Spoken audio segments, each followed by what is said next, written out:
Hey guys, so welcome back. This is the last of season one of new series Who Dis. We have, or I guess I have, finished the book "And the Time of the Butterflies" by Julia Alvarez. Um, I'll also be doing a video just of my how I felt with this read, and I think I actually like this. So this might be a continuing thing um, even after I graduate and stuff, that new series Who Dis will just continue rolling. Um, so I kind of adjusted some things. I did adjust the sound, so um, just hoping that that made everything sound better, that everything is a lot better than it was for the last video. Um, but that's beside the point. So let's go ahead. We'll go and get into everything.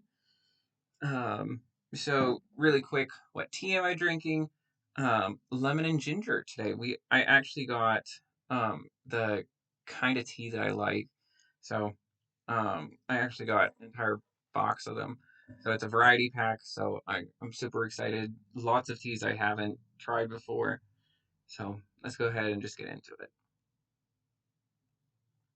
Which up until now I did not have this. I've never tried the any kind of ginger tea, so this is a very different for me. So, about the end of the book, the revolution ends up costing many people throughout both the novel and in real life, their lives. And so, what is now the power of this revolution? Obviously, we see, if you don't know the story, three of the sisters die. We have Minerva, Patricia, and Mate. They die along with their vehicle driver. So we see a little bit of that in the last chapter I read, as well as in the epilogue, which is Dede's story, or not her story, but her, how she feels about all of this, and it's taken place years after. And I think it is so beautiful because we see what revolution looks like. Revolution is something that we oftentimes think about what a revolution looks like. It's fine and dandy in a book, but what does a revolution look like? It is the desire of change that is overpowering the desire of one's own power. Obviously, in this revolution, we see the death of countless people, and it's absolutely horrible, especially when you look at how these sisters die. And we see Dede does a very good point of pointing out, you know, um, when she has to go collect her sisters from the morgue, and she's putting her life at risk because now she's sitting on the back of a pickup truck, yelling at the SIM, the state police, and everything of the Dominican Republic, and uh, you know they pull over to the side of the road, and she's just like, I'd rather be dead. I'd rather be with them and everything. And in return, she's told, no, this is your martyrdom. This is what you have to live with now. You have to deal with this, institution of the desire that even in the ending of the revolution, um, which of course the epilogue takes place, many years after, about 30 years after.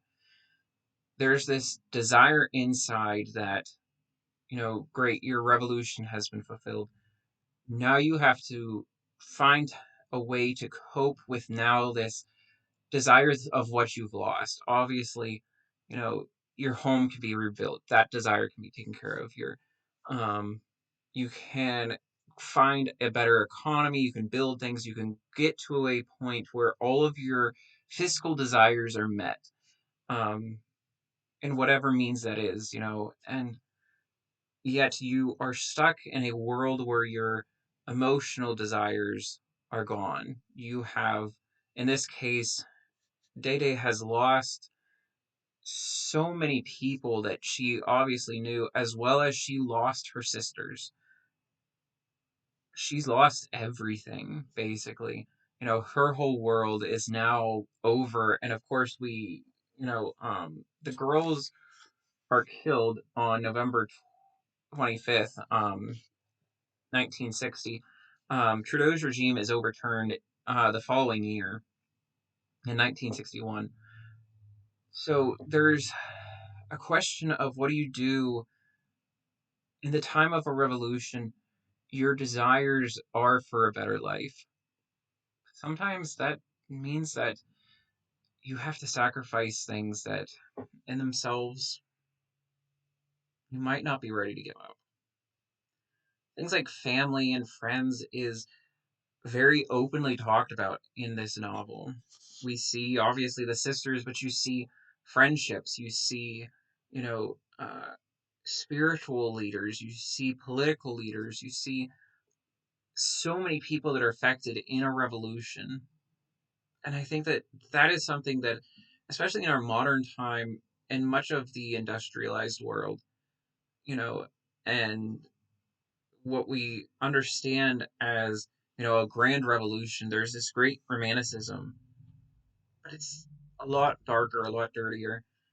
Here in the United States, it has been going on 250 years since our great revolution. And yet, we are still viewing the world as though we have a grand tyrant against us. And yet, when you read a book like this that talks about what a true tyrant does, what happens when your government does turn against you and you are fully and committed to fulfilling basic desires as having freedom, true freedom. I think that that's something that for me is so obvious and so easily forgotten when your basic desire is that you have the freedom to walk out of your house and that you have the ability to I guess that you have this ability to simply exist without the government coming to your door, taking you out, and shooting you on your lawn.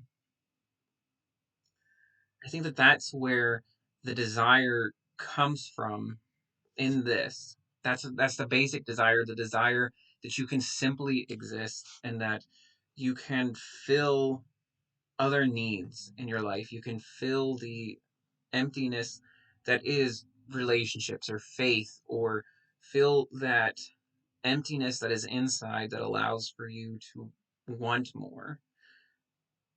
But in this novel, we see there's more going on. These girls suffered for years under the Trujillo regime, as well as the entire nation of the Dominican Republic. The cost of desires starts when you have the desire to simply exist. And in this novel, I think it points out very well what that costs for a human toll. The revolution is something that I think starts when somebody forgets that somebody else has value simply for existing. And I think that it is until we see Mate, Patria, Mate, and Raphael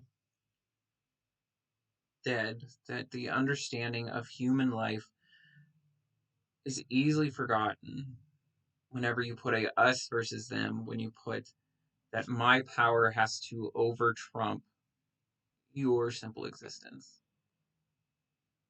I think that this is a beautiful novel and one, though, that I'm happy to be done with. And I look forward to doing my review. You guys have a great rest of your day, and may you all be filled with peace, love, and joy.